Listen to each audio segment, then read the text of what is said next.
दिलावर खान तव्हांजी चढ़ाई असांजे मथां आहे छा? जबर तव्हां पंहिंजी वारी जो इंतज़ारु करियो।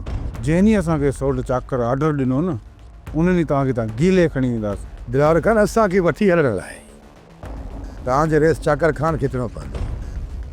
बाक़ी जेकॾहिं तव्हां अकेला आया हो त पोइ हितां तव्हांजा लास्ट चाकर खान ॾे वेंदा। कासिम जंहिंखे तव्हांखे मारणो हुयो सो मारे चुका हो। हाणे तव्हां पंहिंजो सोचियो। हाणे त तोसां असां जल्दी मिलंदासीं।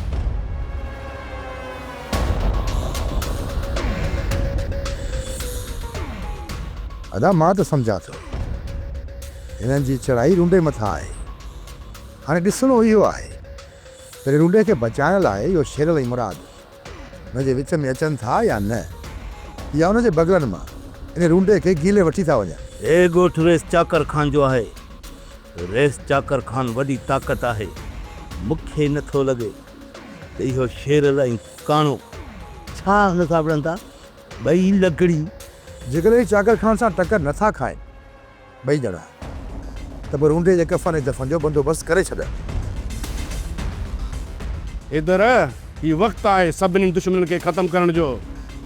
पर तुंहिंजो इहो सोट सांवल तुंहिंजे दुश्मननि खे छूट ॾेई थो अचे। वारस मूं बि इहो ई सोचियो त कासिम खे हिकु धक में पूरो करे पोइ जाबर में हथु विझंदासीं। पर यार सोट त ॿिन्ही खे सन्ही मार ॾींदो थो अचे। इन सां इहे सुधरंदा कोन, न ई सुधरण वारा आहिनि। शैतान कॾहिं बि बुज़ुर्ग न आहे थींदो वारस, पर शैतान खे मारणो पवंदो आहे। इहा ॻाल्हि सांवल खे केरु सम्झाए?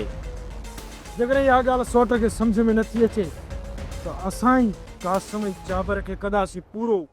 सब्सक्राइब कयो असांजो official YouTube channel Sindh TV HD drama ऐं वधीक अपडेट लाइ बेल आइकन खे क्लिक करियो।